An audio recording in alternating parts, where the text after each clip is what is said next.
quiet of night, I whispered my plea, holding her close, hoping for her decree.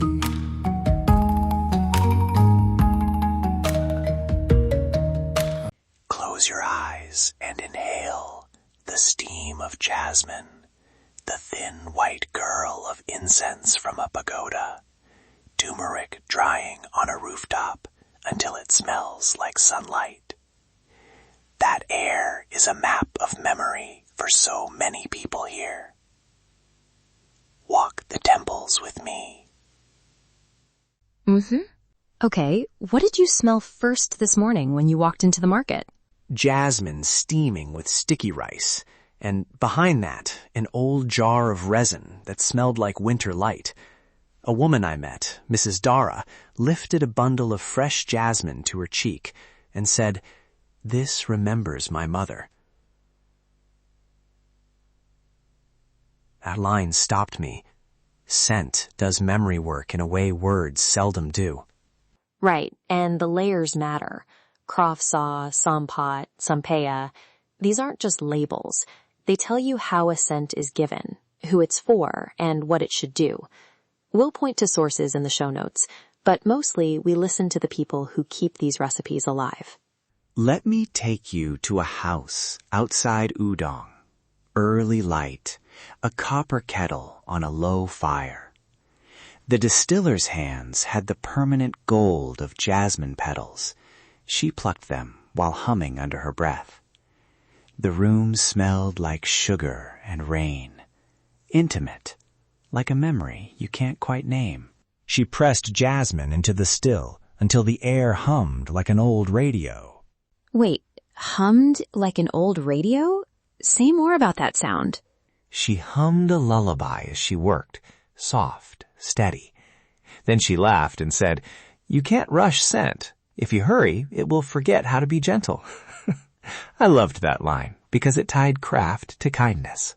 But who's telling those stories when a jar goes to the tourist stall down the road? Isn't there a risk the recipe becomes a souvenir without the person attached to it? You're right to ask. I met Chan, a young artisan in Phnom Penh, who felt that risk deeply and tried to answer it. He packages jasmine for cafes and bridal clients, but inside every jar he slips a small card, the village name, the elder who taught him, and the season the flowers were picked. He said, "If we don't adapt, the story dies. If we sell without telling, it dies too." That resonates. Documentation and authorship matter. Packaging with provenance is one tool. Another is fair payment and apprenticeships, so the skill stays with the community. Let's sit with Chan for a moment. He reads from his mother's small notebook. Press jasmine at dawn for 30 minutes. Cool the condensate in a clay jar for 2 hours. The heart goes to families. The breath goes to offerings. He says the time matters. 30 minutes is not about 30 minutes. 2 hours in clay. That choice of container is interesting. The material changes the scent profile and signals local practice.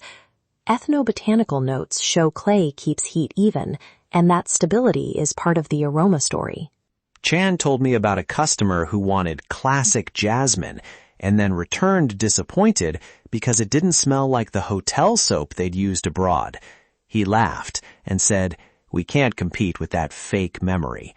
But he also said, "We can offer the actual memory, how it lives here." Exactly. There's always a tension between authenticity and expectation, but that tension can be generative if makers control the narrative. Small note, UNESCO's intangible heritage approaches encourage community control over how practices are presented, not removal of those practices into anonymous markets. Back to the villages. There's an elder in Takeo who ties incense bundles with a rhythm that is almost prayer.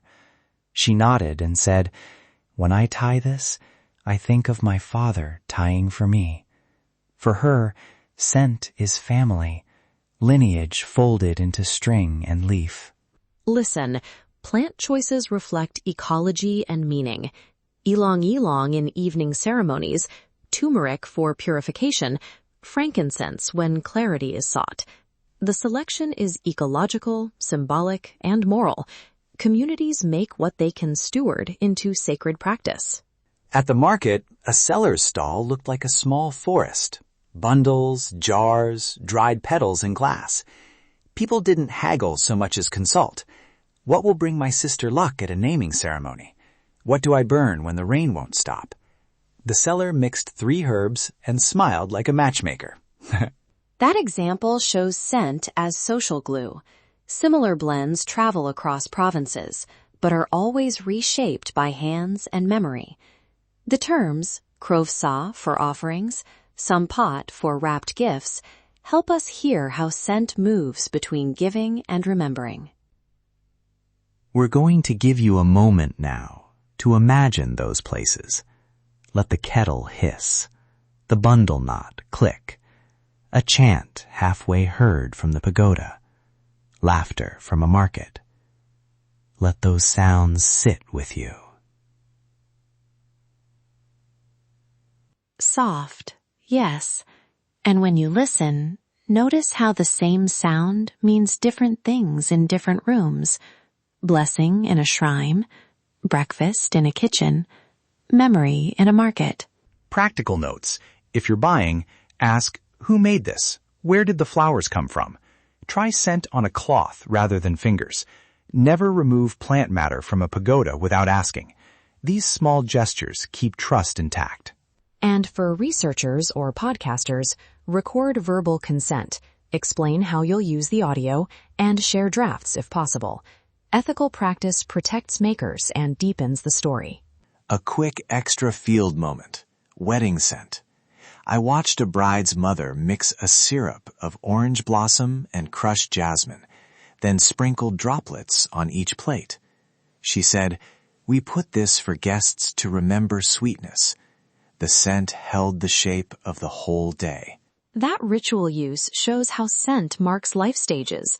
If listeners try recipes at home, we include a simple jasmine distillation and a basic incense bundle method in the show notes. Every step described to respect local practice and avoid sacred processes. Quick disagreement. I'm grateful for adaptation, but I'm also wary. Packaging that erases authorship still harms practice. How do we make sure adaptation becomes stewardship, not erasure? Documentation, fair pay, apprenticeships, community-led branding, those are concrete steps, and listeners can vote with their wallets. Ask who made it, read the card, and support projects that teach young people these techniques. One last small image.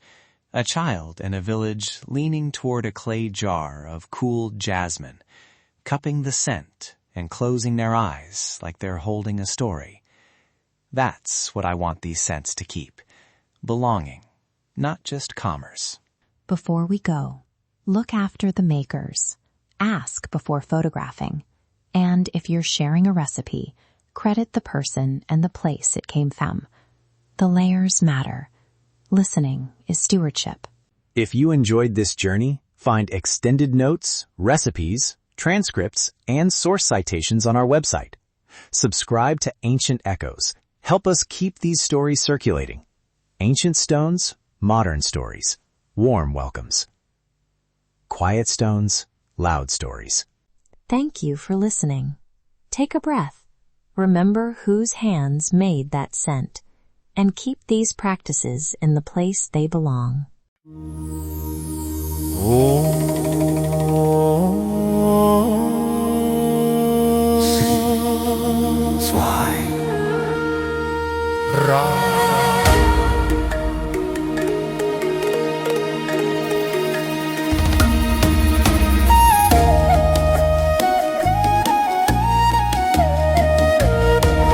Oh, shining diamond, flawless and red, you stand so quiet, soft in the air.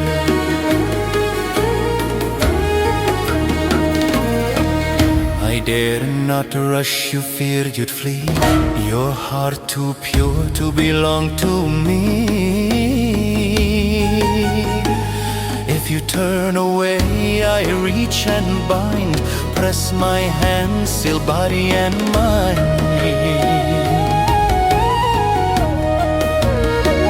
Your brows I trace, your breath I steal, this mark I place is dark and real. From this moment break and fall, hear the spell, obey the call.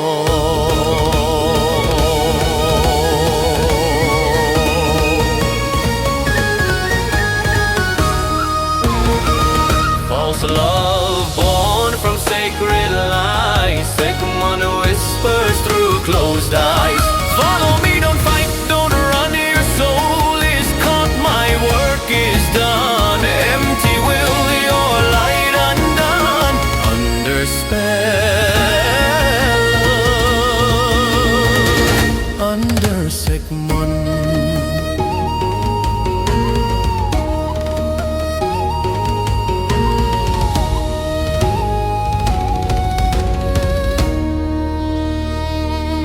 Crystal beauty, diamond bright, caught between shadow, charm and night.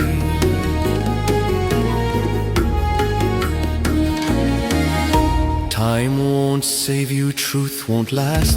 This vow is carved, the line is cast. My words are smoke, my touch is fire. I bend your heart to dark desire.